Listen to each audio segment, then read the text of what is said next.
KGition, welcome to KGC Online Service. Senang sekali bisa bertemu dengan kalian lagi. Kiranya kasih karunia Tuhan Yesus menyertai kita semua. Hari ini kita akan diskusi dengan beberapa rekan yang familiar dengan kita. Jangan lupa ya untuk mencatat dan merenungkan apa yang kita sharingkan hari ini.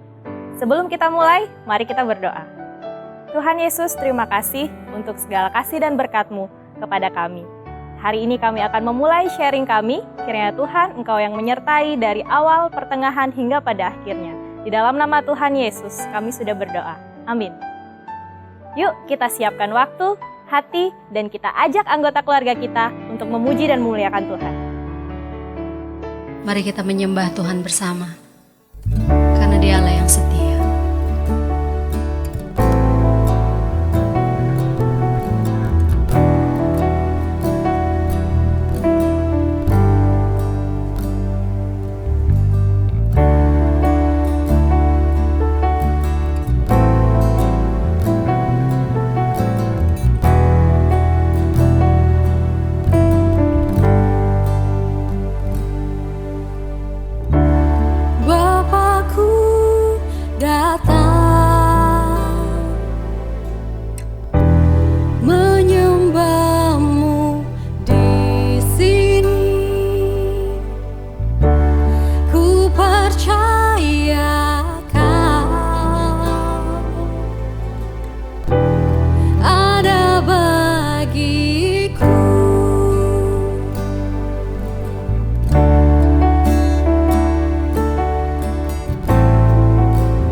ku balas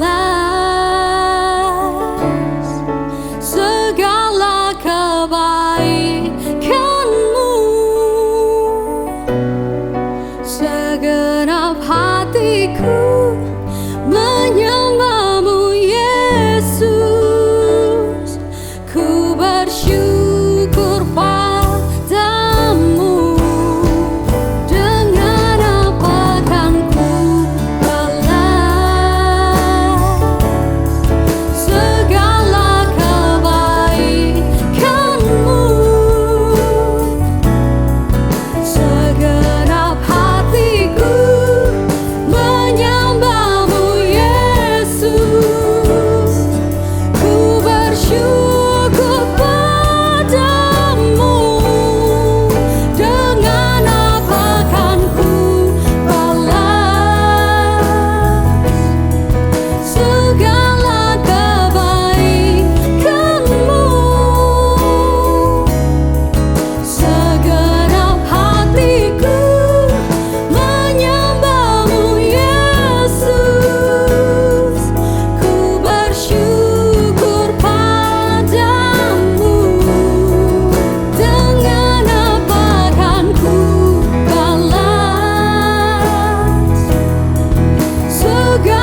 Shalom KGC, Kingdom Generation Community dimanapun saudara semua berada.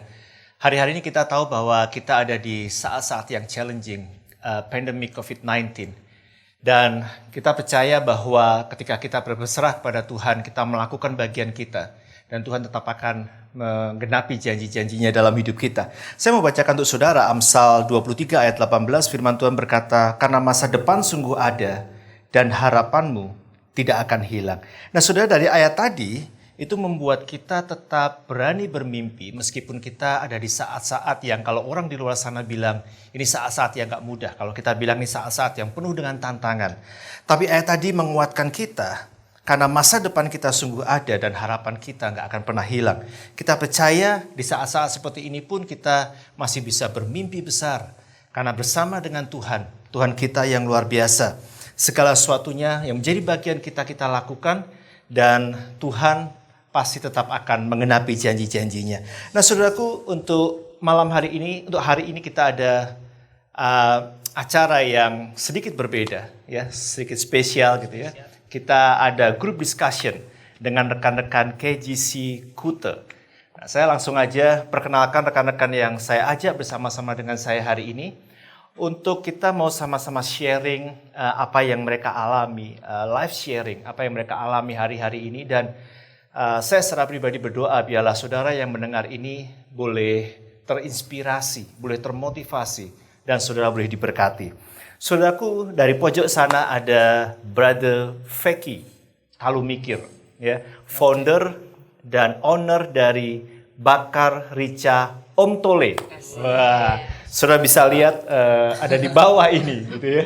Saudara follow Instagramnya, cari di Facebook, dan saudara bisa lihat-lihat apa menu yang ditawarkan dan lain sebagainya. Kemudian kita juga ada Dr. Ari Silviawati. Shalom, seorang dokter yang bertugas di salah satu rumah sakit swasta di Denpasar. Dan juga ada Brother Hardy Sidarta. Ya, dia bekerja di salah satu hotel bintang 5 di Seminyak dan dia nanti mau sedikit juga kesaksian, mau bersaksi, mau menceritakan apa yang dia alami selama pandemi ini. Oke saudara, kita langsung mulai saja tema kita hari ini. Jadi acara ini kita kemas dengan nama Serba-Serbi Pandemi. Tema kita untuk hari ini adalah merajut mimpi di masa pandemi. Nah, bagaimana kita tetap bermimpi, punya mimpi yang besar, karena kita percaya waktu kita bermimpi bersama Tuhan, tidak ada yang mustahil. Amin. Saya mulai dari mana? Saya mulai dari Bro Feki dulu. Oke, kalau kita bicara tentang pandemic COVID-19 ini, pandemi ini. Bagaimana pandemi ini mengubah kehidupan Anda? How this pandemic change your life? Jadi yang pertama, yang pasti itu sangat berdampak di masalah ekonomi, Keuangan, oke. keuangan. Jadi dengan pandemik ini saya keluarga menyadari bahwa penting banget tentang dana cadangan, dana darurat. Mungkin teman-teman juga pasti mungkin udah pernah dengar atau dapat pengajaran tentang itu. Dan saya pribadi dan keluarga saya saat ini menyadari bahwa penting sekali kalau kita sebagai keluarga yang udah berumah tangga ataupun bahkan walaupun masih single itu mempunyai dana darurat ya atau dana cadangan yang bisa kita pergunakan kalau terjadi kita ada dalam situasi seperti ini yang tanpa disangka-sangka kita ada dalam situasi ini. Terus berikutnya apa ya saat-saat ini mungkin sebelumnya pada saat pekerjaan lancar, apalagi kita di Bali dan ya saya profesinya di pariwisata. Jadi pada saat normal lancar itu ya pendapatan normal, mungkin nilai uang itu apa ya? Karena ya kita gampang untuk penghasilan itu lancar setiap kali ya dengan saat ini nilai uang itu sangat berharga. 50.000, 100.000 itu udah we can do a lot with that. Dan yang Jadi lebih belajar untuk menghargai nilai ya, uang. ya, Iya, benar. oke. Dan yang paling penting sekarang memang kita dalam kehidupan itu berdasarkan memang skala prioritas. Oke. Jadi kebutuhan versus keinginan. Jadi sekarang yang keinginan udah Oke. sampingkan dulu. Jadi prioritas, harus ada prioritas. Iya. Ya, itu sih. Iya. Jadi karena pandemi ini jadi sadar kalau kita memang harus punya dana cadangan. Ya kan? Saya jadi ingat apa yang senior pastor kita pernah sampaikan. Kalau kita yang hari-hari ini cukup kelabakan gitu ya dalam kehidupan kita, itu biasanya kita yang sebelumnya nggak mempersiapkan diri. Nah, jadi saya rasa itu memang sangat relevan. Jadi kalau kita di musim apapun dalam kehidupan kita, kita mesti bisa menabung, bisa bersiap untuk musim-musim selanjutnya dalam kehidupan kita. Ya. Dan tadi juga menarik, kita mesti hari-hari ini dengan pandemi ini kita belajar bahwa segala sesuatunya harus berdasarkan skala priority. Oke, that's great. Saya langsung ke Dr. Ari. Nah, ini menarik, saudara, karena Dr. Ari juga sering bertugas atau ditugaskan di IGD ya, instalasi gawat darurat. Ya, dan di sana kan kita nggak pernah tahu gitu loh, orang-orang yang datang, pasien yang datang, mereka mungkin ODP atau PDP. Nah, OTG. lebih parah lagi kalau mereka OTG gitu OTG. ya. Kayaknya nggak ada gejala, tapi ternyata mereka membawa virus itu. Jadi gimana pandemi ini mengubah kehidupan seorang dokter? Oke, ini benar-benar berubah banget ya kok. Jadi dari cara pakaian kita aja tuh udah beda banget. Jadi dulu tuh kalau kerja ya pakai baju kerja, atasnya pakai jas dokter kan. Perawatnya ada baju perawat sendiri, seragam. Sekarang kita nggak bisa kayak gitu. Walaupun dulu juga udah ada baju jaga, tapi kita bisa bawa baju, kita bisa pakai baju jaga dari rumah, kita bisa cuci, pilih mau cuci rumah sakit, cuci rumah. Biasanya kan langsung aja pulang gitu sampai di rumah mandi. Sekarang nggak, dari rumah pakai baju biasa, sampai di rumah sakit ganti baju jaga. Terus habis itu nanti kita pakai juga tergantung kita kerja di mana. Kalau waktu di IGD karena OTG itu yang paling kita takutin, ataupun ODP ataupun PDP, ataupun pasien dengan sakit A, ternyata dia COVID kan juga ada. Tapi saya puji Tuhan sih belum pernah ketemu, jangan sampai sih. Tapi emang ada ceritanya, kasusnya, dan itu nggak jauh-jauh, di rumah sakit di Bali juga ada, nggak perlu disebut nama rumah sakitnya, tapi memang ada. Jadi kita di rumah sakit saya, di bagian IGD kami sudah pakai APD level 3. Jadi yang hazmat suit, yang kayak jas hujan itu, kita udah pakai itu. Dan itu sekali pakai, ya udah, jadi kita kalaupun bener-bener pingin pipis pun itu udah ditahan aja, biar kalau bisa sampai selesai shift. Karena buka itu pun resiko kita terpapar dari zat-zat yang udah nempel ke hazmat suitnya kan. Itu yang paling beda banget. Iya, dan kan juga punya anak-anak yang masih kecil di rumah. Ada 2 anak yang masih kecil di rumah. Terus gimana nih selama pandemi ini? Kan pasti banyak perubahan, banyak penyesuaian. Habis pulang kerja, pulang ke rumah. Jadi kalau dulu tuh memang dari dulu walaupun nggak ada pandemi, kalau pulang ke rumah ya mandi dulu nomor 1. Cuci tangan, mandi, baru ketemu anak-anak. Mereka juga udah ngerti. Walaupun masih kecil tapi udah adalah pokoknya kakak atau siapa yang bisa, oh ya main dulu sini. Jadi mereka main sama saudara, baru setelah itu main sama saya. Tapi sekarang jadi saya harus mandi, walaupun saya shift malam pulangnya jam 10:30 pun, mandi di rumah sakit dulu, mesti keramas dulu, pulang dengan udah bersih. Sampai di rumah pun kadang kalau parno banget nggak yakin, saya mandi lagi. Dan nggak bisa langsung sentuh anak-anak Nggak juga bisa, ya? Oke. Jadi ya pasti ada itu ya, sedikit perbedaan. Itu jadinya repot banget memang. Jadi dan di rumah sakit juga sedikit-sedikit semua dilap, sedikit-sedikit semua diganti, sedikit-sedikit semua dilap. Ya itu sih jadinya. Kalau sekarang kita bicara selama pandemi ini ya, tadi kan ada banyak hal yang mengubah kehidupan kita. Tapi kita sebagai orang percaya, kita tetap percaya bahwa bersama Tuhan kita masih bisa memimpikan hal-hal yang besar. Ya. Kalau saya boleh tanya gini, kembali lagi ke Dr. Ari ya. Tadi sudah dijelaskan bagaimana pada waktu bertugas, keribetannya ya, dan sebagainya, kekhawatirannya. Jadi, what is the dream? Maksudnya, selama pandemi ini, adakah justru hal-hal itu bisa membuat kita memimpikan sesuatu yang baru? Sesuatu yang justru kita nggak pernah pikirkan, nggak pernah mimpikan sebelumnya. Tapi pandemi ini justru men-trigger kita untuk kita ingin melakukan sesuatu. Bahkan mungkin yang lebih besar lagi, yang nggak pernah kita pikirkan sebelumnya. Ada nggak itu kira-kira? Kalau karena pandemi ini kan terus terang aja kita pun walaupun kita yang kerja di rumah sakit, mungkin anggapan masyarakat awam, wih enak nih kerja di rumah sakit, gajinya pasti gede sekarang nih, orang pada sakit semua gitu kan. Loh, mohon maaf itu untuk yang mungkin walaupun mereka kerja di bidang yang memang pas rumah sakit yang handle COVID, kenaikan gaji mereka berapa sih emangnya sebanding nggak sama resikonya mereka? Mereka nggak bisa pulang juga, mereka harus bahkan resikonya nyawa dan banyak banget kan tenaga medis Indonesia tuh salah satu tertinggi di dunia yang meninggal. Macam-macam lah faktornya. Cuman kalau di saya dan keluarga saya dan teman-teman dekat saya setahu saya pun banyak banget yang nggak berani ke rumah sakit. Padahal memang sakit kepala atau apa ke kondisi yang memang mengharuskan dia ke rumah sakit. Kecuali kalau benar-benar nggak bisa kayak patah tulang. Adik saya sendiri pun 2 minggu yang lalu, ya musibah lah di rumah dia kepleset dan patah. Ya itu satu-satunya anggota keluarga saya yang berani datang ke fasilitas kesehatan baru adik saya itu karena memang terpaksa. Bahkan banyak banget yang menunda vaksin kan kok. Ataupun dia nggak berani datang walaupun dia keluhannya apa. Jadi saya dan suami kan kebetulan suami juga sama dokter umum. Dia justru lebih terdampak karena dia kan kerjanya juga hospitality ya. Medis. Jadi dokter di segmen hospitality kan? Ya, di segmen otomatis dia nggak ada pasien sama sekali. Jadi untuk pendapatan juga sama sih berkurang banget kita justru. Jadi itu benar-benar mematahkan orang apa yang dikatakan orang awam di luar sana.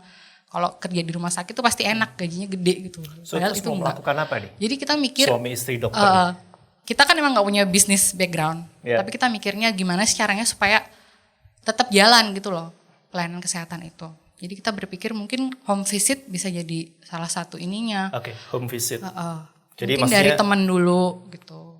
Oke, jadi maksudnya bukan pasien yang datang ke rumah sakit, tapi dokter yang mengunjungi pasien. Dan itu tercetus karena banyak orang yang hari-hari ini mau periksa pun takut untuk datang ke rumah sakit.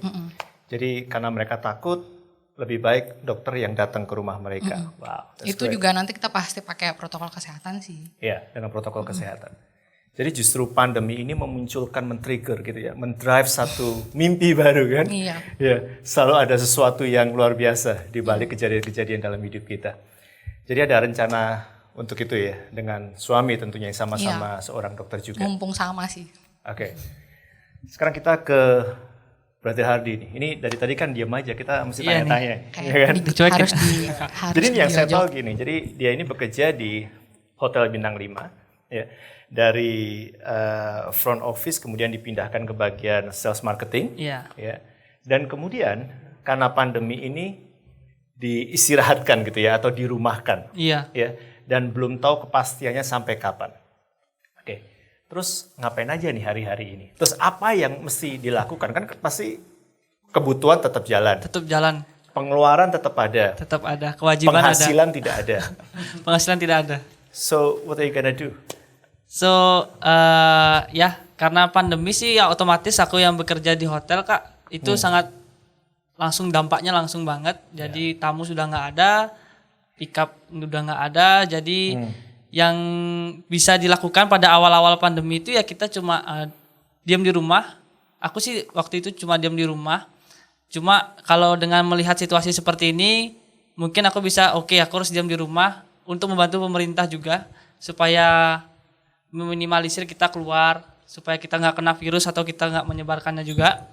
Nah tapi lama-kelamaan itu setelah beberapa 1 bulan 2 bulan aku mikir kalau ini nggak ada penghasilan nggak bisa kayak gini terus nih. Yeah. Jadi aku mulai kayak cari kesibukan Kak yang bisa menghasilkan.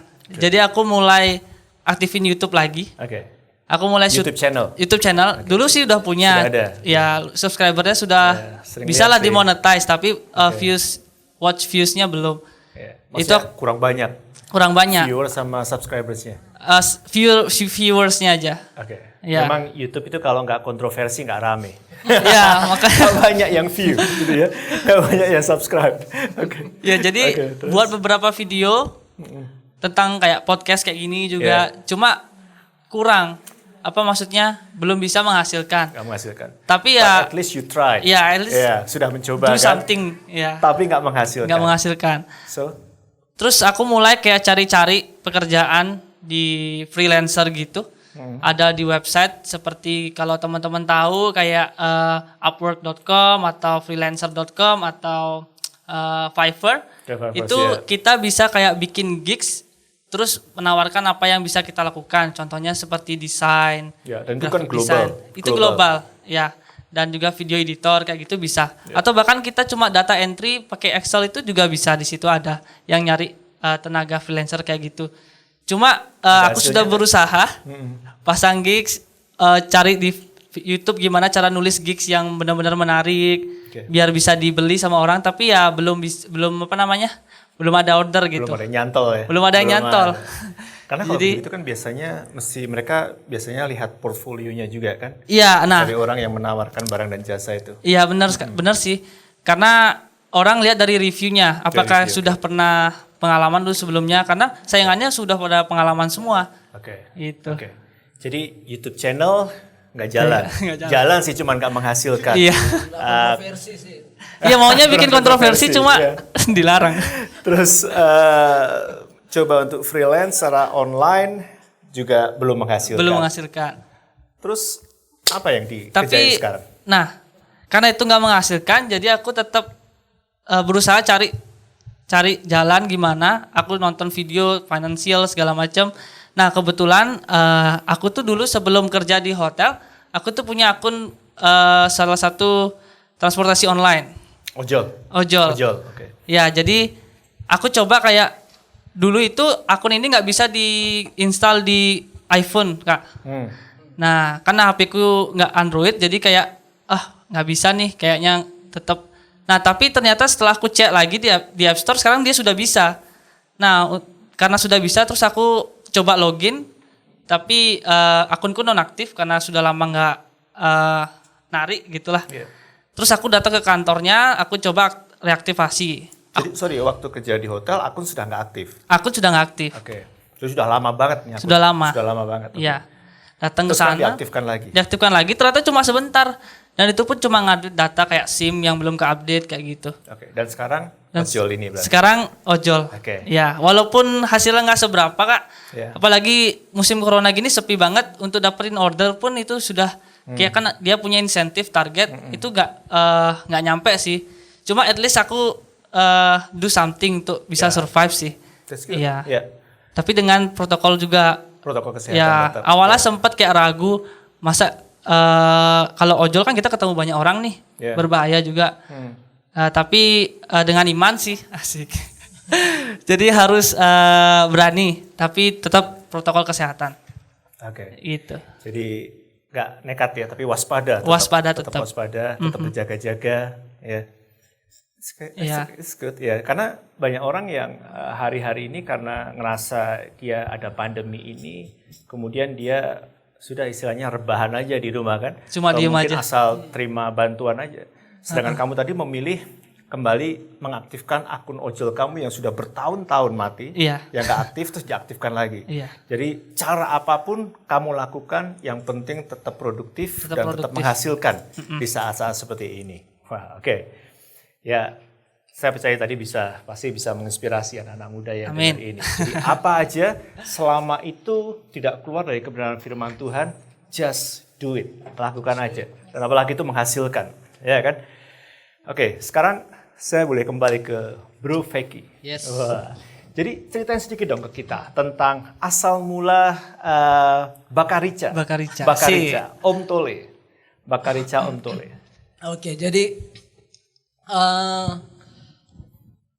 berawal dari basic saya di F&B, Iya. di pariwisata, dan sebelumnya masih sih sampai sekarang juga masih kerja, tapi masih tetap tempat kerjanya masih tutup.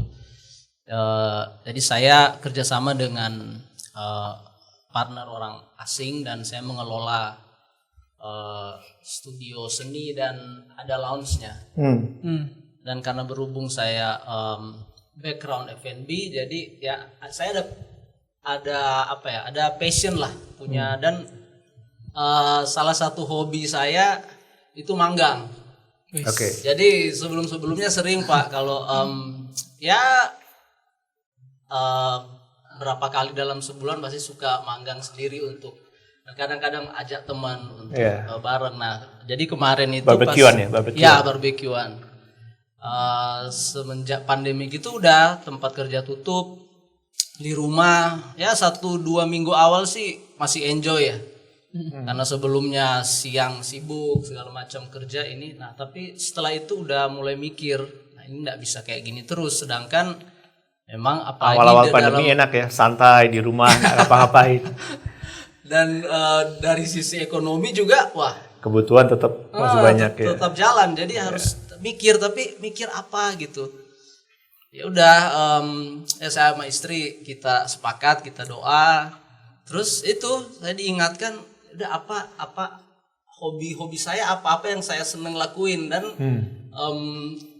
saya ingatlah, oh iya saya seneng barbekyuan.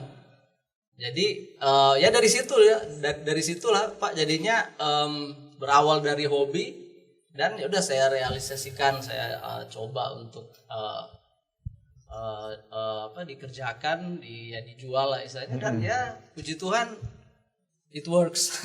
Iya. Dan saudara mesti coba, karena saya kemarin coba dan wow, rasanya Enak. luar biasa. Oke. Dan saya senang karena waktu saya ketemu dengan Bro Feki, terus dia cerita, dia bilang kalau nggak ada pandemi ini, hobi hanya menjadi sekedar hobi. Ya. Tapi karena pandemi ini, hobi, passion ternyata bisa menghasilkan. Itu something. Itu sesuatu yang luar biasa. Ternyata nggak cuma sekedar hobi, tapi bisa menghasilkan. Ya. Terus kan saya lihat nih, gencar sekali di sosial media. Gencar sekali sosial media. Terus kalau saya lihat harganya, saudara, itu harganya sangat-sangat reasonable. Maksud saya justru cenderung sangat murah. Dan yang lebih ini lagi, dia menawarkan free delivery. Jadi diantar, kemana aja diantar. Kenapa dengan harga yang sudah cukup murah masih free delivery? Nggak rugi? Ya apa ya? Yang pertama ya mungkin tiap orang kan pasti punya strategi Pak ya, punya cara untuk. Ya menurut saya itu salah satu marketing saya. Karena dengan produk baru. Dan apalagi sekarang kan ya pasti sudah banyak lah, banyak semua orang jual makanan, lah orang jual kue, kan, makanan apa ini, dan ya mungkin itu, dan saya lihat peluang di situ. Dan ya kebetulan sih saya waktu saya ada, karena tidak kerja full, jadi ya saya bisa. Jadi ya why not saya lakuin. Dan ya saya suka tempatkan diri juga. Kalau sebagai pelanggan saya mau beli makanan sekarang, saya pingin, tapi ya itu ntar jasa anternya bisa lebih mahal dari harga makanannya. Jadi ya udah saya, jadi ya hitungannya itu cost marketing saya lah. Iya, sama promosi tadi ya. Promosi di awal ya. Ya. Jadi karena supaya orang mendapatkan sesuai dengan harga makanannya aja. Ya. Terus juga karena waktu banyak juga, waktu luang, why not? Langsung kirim sendiri gitu kan, free delivery. Extra mile. Luar biasa saudara, extra mile. Terus, so what is the bigger dream? Jadi ada mimpi besar apa di balik dimulainya Bakar Rica Om Tole ini? Jangan tolenya dibakar. Bakar Rica Om Tole. Ada mimpi besar apa di balik ini? Ya pasti ya, memang awal jadi dimulai dengan aku mau lakuin sesuatu, dan yang pasti ya ini bisa menghasilkan. Tapi tambah ke sini ya saya lihat benar bahwa pada saat pintu-pintu yang biasanya itu tertutup, nah itu ada pintu baru yang terbuka. Dan saya melihatnya, wah ini saya dikasih peluang yang baru. Dan yang pasti ini bukan cuma hanya sekedar aktivitas selama pandemi aja. Saya yakin ini, dan ya puji Tuhan saya bisa lihat bahwa ada visi besar yang bisa ada prospek lah Pak. Dan jadi ya visi saya pasti saya ingin suatu saat nanti ini berkembang dan menjadi sebuah depot atau restoran sendiri ya. Asik. Dimulai dari home delivery. Home delivery.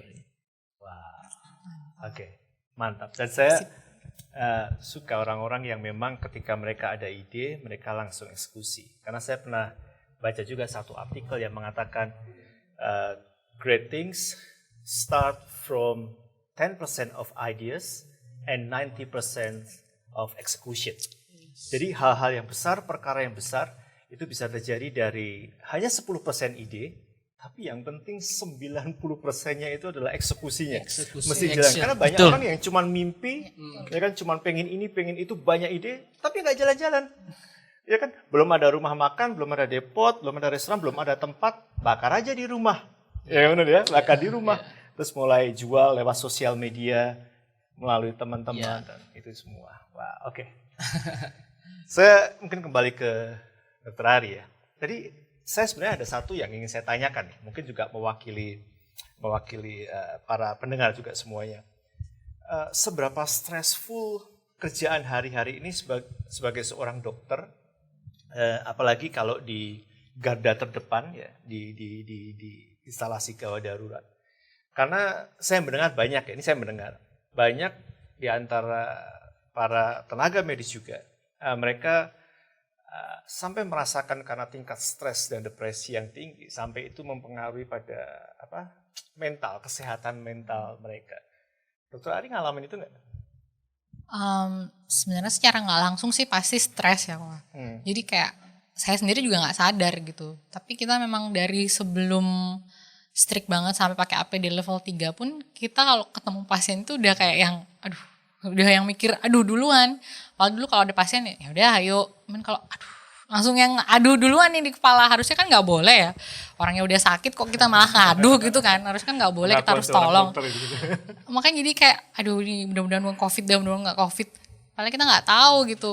Jadi sampai kita pernah ketemu pasien pertama kali, saya ketemu pasien yang rapidnya reaktif itu, kita udah heboh, satu tim itu udah kalang kabut, sampai ada yang mau nangis, ada yang mau apa, ada yang udah bingung, marah-marah aja kerjaannya. Sampai udah kita mandi, bolak-balik mandi, tengah malam pun itu mandi, kita tetap mandi, giliran sampai udah, semoga gak ada pasien deh, pokoknya gak ada pasien, hari ini jangan ada pasien lagi. Sampai ngomong kayak gitu, jadi habis itu karena setelah saking stresnya, depresinya. Jadi bukan hati. Bukan, tapi karena kita, gitu, jangan stress, dulu deh, pokoknya kita break dulu, pokoknya kita harus break. Gimana caranya kita break kalau emang orangnya bakal datang kan, dan kita harus tolong juga kan, nggak mungkin kayak gitu. Untungnya tuh, padahal itu udah yang jam 2 pagi, tapi teman saya ada yang kebangun, dan dia WhatsApp saya, dan dia kayak nenangin saya gitu, dan baru, karena waktu itu saya jadi MOD, jadi saya langsung mikir, oke, kamu harus calm down teman-teman, dan akhirnya kita bisa back lagi, kita udah bisa, oke, tenang aja. Itu juga nggak, kita tahu, padahal teori kita tahu itu nggak 100%, kayak gitu kan. Jadi ya bisa aja dia nggak kayak gitu, dan memang setelah ditelusuri, dia di swab, memang dia tidak gitu. Cuman kan kita udah keburu takut, karena takut, padahal kita tahu ilmunya karena gitu loh. Karena takut dan khawatir dan parno dan segala macem gitu. Makanya tambah aneh manusia akhir-akhir ini pasti sebagai dokter mau nolong. Iya, kita harus lah, kok kita disumpah untuk ini kan. Kita kan tenaga medis semuanya udah disumpah, jadi kita mau gak mau harus nolong kan, harus memang itu. Tapi sebagai manusia biasa dan takut, ya pasti kepikiran, aduh dulu, aduh. Itu jadi mau gak mau setelah baca artikel dan segala macam kayak gitu, terus ada waktu lah untuk menyendiri gitu. Oke, fix kita nih semua stres yang kita nggak tahu gitu. Setelah kita tahu kita stres, kita bercanda-bercanda sendiri gitu kan. Waktu kalau pas lagi ada waktu senggang gitu di antara shift, jadi kita malah ketawa-tawa, ya udah emang udah stres, ya udah daripada kita tambah stres, jadi lebih baik kita bercanda aja gitu. Tapi tetap hati-hati. Dan untungnya sambil menyerahkan kekhawatiran kita. Makanya kita selalu di istilah kita tuh ada di jokes yang kita sendiri tuh, berdoa tuh kita sebutnya poin nomor 5, karena pernah ada di gitu kita baca nomor 5 berdoa. Jadi intinya kita balik lagi. Ya udah balik lagi, inget nomor 1 tuh poin nomor 5. Selalu jokes internal kita tuh kayak gitu, berdoa. Karena emang kita nggak bisa apa-apa gitu. Mana kita tahu orang yang datang karena jatuh ternyata dia OTG. Jadi sekarang berdoa menjadi poin nomor 1. Iya, oke, kita udah bilang itu poin nomor 5 harusnya nomor 1. Berdoa dulu, oke. Iya. Oke. Jadi kalau menyinggung sedikit tadi tentang home visit. Sekarang apa yang dilakuin untuk persiapan ke sana? Karena it's a big dream, Iya. ya kan? Dan sesuatu yang tadi katakan nggak banyak ada latar banget belakang bisnis kan? Iya Jadi sih, apa yang kalau dilakuin bisnis kita benar-benar nggak ada, tapi Persiapannya apa? kalau sekarang sih kita lagi nyiapin untuk otomatis supply-nya, terus nanti timnya juga siapa, kayak gitu. Karena baru terbentuk, baru ada ide sih sebenarnya minggu lalu sih sebenarnya, itu kayak yang kayak kita nggak bisa gini-gini lagi deh. Harus ada sesuatu yang kita lakuin minimal untuk ya pertama teman dulu sih. Dan kemarin udah ada teman yang nanya, dia tapi nanya sebenarnya untuk hal yang lain, cuman saya bilang kalau kamu mau aku bisa sih ke sana bantuin kamu kayak gitu. Oke Ri, nggak apa-apa deh, kan kita juga udah kenal jadi lebih. Jadi sambil kumpulin teman-teman rekan sejawat gitu ya, sama-sama. Sama medical supply-nya sih, dan kita pasti pakai juga mesti nyiapin face shield dan kayak gitu kan Bu. Nggak pakai hazmat sih ke rumah orang, itu kayak udah aduh kayak bakal orangnya parno duluan kan, nggak mungkin kita pakai itu. At least face shield, masker gitu. Iya, kita juga sebenarnya kalau ngeliat orang belanja pakai hazmat kan ini orang gimana gitu ya, mikirnya kan pasti aneh udah. Orang nggak takut, orang nggak khawatir, jadi malah tambah khawatir. Iya, justru makanya orang-orang awam yang di luar medis pun pasti mereka parnonya tuh yang kalau parno banget, yang cuek banget. Memang ya manusia sih memang. Oke, singkat terakhir nih Iya. dari Adi ya. Jadi kemarin saya dengar sempat cerita kalau ternyata di saat-saat kayak gini seperti yang disampaikan sama Vicky tadi, ketika satu pintu tertutup ada pintu lain yang dibuka. Betul, ada. Pintu apa itu? Jadi saya punya jodoh, kan? Bu, itu lain nggak? Episode berikutnya. Asik. Jadi pintu apa itu? Jadi kayak aku punya dulu tamu yang aku handle waktu dia kesini, head tour, pick up ke airport juga. Jadi itu tamunya tuh baik banget, dan aku tuh berusaha kayak menjaga hubungan baik sama dia, sehingga dia bilang waktu itu dia pingin buat bisnis tapi belum ada partner yang bisa dipercaya di sini, dan dia mungkin akan kontak aku. Dan itu sudah sebelum pandemi sih, maksudnya udah lama. Nah terus di bulan baru 2 mingguan ini dia kontak aku lagi gitu loh. Jadi kayak oke, sekarang dia sudah punya ada dananya dan dia mau start bisnisnya, dia kontak aku buat produksi. Jadi puji Tuhan sih, maksudnya di saat-saat yang kayak kita nggak tahu mau mengharap di saat-saat kita nggak tahu kita berharap sama siapa, kalau nggak sama Tuhan sama siapa lagi, jadi pintu itu dibukakan tiba-tiba. Juga itu lebih trust yang sudah kamu tabur Iya. jauh dari bertahun-tahun sebelumnya kan pada tamu itu, sehingga dia sekarang Kontak. Iya. Puji Tuhan sih, dan sekarang lagi jalan, lumayan bisa membantu. Iya. luar biasa. Oke, kita mau akhiri ini pesan singkat mungkin dari Dr. Ari. Apa yang bisa Dr. Ari sampaikan pada rekan-rekan KGC, anak-anak muda di luar sana, mungkin tentang protokol kesehatan yang kalau orang bilang sekarang kayaknya orang-orang jauh lebih pintar dari dokter gitu kan? Karena di WhatsApp, di sosmed apa sudah banyak. Tapi apa yang benar-benar dirasanya penting lah buat anak muda hari-hari ini? Oke. Sebenarnya sih simple aja sih. Yang dibilang sama pemerintah tuh udah bener banget. Jadi pertama kita mesti jaga jarak. Sebisa mungkin tuh minimal 1 meter. Kalaupun mau olahraga atau yang lainnya gitu. Kayak kita ini ya 1 meter. Ya ada sih. Terus pakai masker, dan kalau pakai masker harus yang baik sampai nutupin hidung. Karena banyak banget orang yang pakai maskernya di bawah sini. Itu nggak berefek. Bener-bener kalau orangnya bersin dan kamu kehirup, percuma kamu capek-capekin, karena pakai masker itu capek kan. Masker itu capek, jadi percuma, jadi harus di sini. Dan walaupun kita ngomong, jangan maskernya ditarik. Mungkin kebiasaan ya, supaya suara jelas. Tapi biarkan aja, cukup bicaranya lebih lantang. Gak apa-apa, zaman sekarang teriak-teriak gak apa-apa, orang pasti ngerti. Beneran gak apa-apa, karena banyak banget orang yang ngomong, seret, permisi, saya selalu ngulang, maaf, maskernya dipakai yang benar, nutupin hidung, itu nomor 2. Nomor 3, tetap cuci tangan, kalau gak bisa dengan air dan sabun, hand sanitizer. Kalau gak, lebih baik sama sabun sih sama air, tapi kalau gak ada, hand sanitizer. Tapi kalau tangan Anda kotor banget, cari air dulu, bilas dulu, setelah itu baru pakai hand sanitizer. Harus dengan cara yang baik dan benar juga. Paling enggak itu dilakukan selama 20 detik di seluruh permukaan dan sela-sela jari. Saya yakin udah banyak banget videonya dan udah banyak banget yang lebih pintar daripada saya sekarang untuk cuci tangan. Bener. Iya. Iya. Tapi itu 3 poin yang penting, yang paling penting cuma 3 itu. Dan please, kalau kalian di rumah punya anak kecil, kalau kalian tinggal dengan orang yang usianya lebih dari 60 tahun, ataupun dengan orang yang belum tua tapi dia punya sakit kanker, dia punya sakit hipertensi, diabetes, asma, please, kalian jangan pergi keluar kalau nggak penting banget. Kalaupun kalian harus keluar, mandi dulu, baru interaksi sama mereka. Oke, itu aja sih. Thank you. Thank you. This is new normal. Memang normal yang baru, mau nggak mau tetap harus berjalan, cuma kita harus melakukan dengan protokol kesehatan. Yes. Thank you, Brother Feki. Thank you, Dr. Ari. Sama. Thank you, Bro. Thank you, Kak. Yang sharing, live sharingnya, kesaksiannya. Saya mau tutup saudara dengan satu ayat Amsal 3 ayat 5-6. Firman Tuhan berkata, percayalah pada Tuhan dengan segenap hatimu, dan janganlah bersandar kepada pengertianmu sendiri. Akuilah dia dalam segala lakumu, maksudnya selalu libatkan Tuhan dalam setiap perencanaan kita, dalam setiap apa yang kita lakukan, karena kita nggak tahu hari-hari ini dan hari-hari ke depan. Akuilah dia dalam segala lakumu, maka ia akan meluruskan jalan. Sekian saudara untuk acara serba-serbi pandemi hari ini, dan biarlah apa yang kita sampaikan, apa yang kita diskusikan tadi boleh menjadi inspirasi buat saudara semua, boleh memberkati saudara semua, dan saya ajak untuk kita sama-sama berdoa ya. Kita tutup acara ini.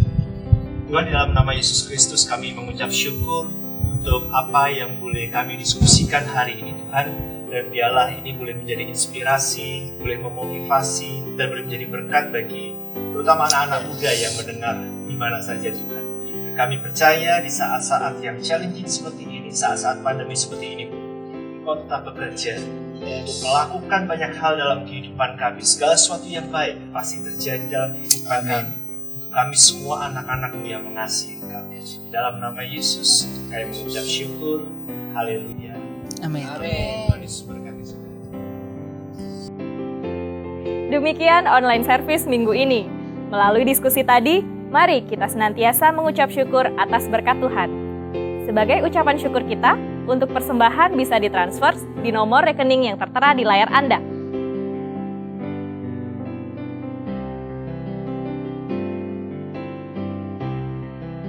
Mari kita berdoa untuk persembahan. Terima kasih Tuhan Yesus untuk segala kasih dan berkat-Mu.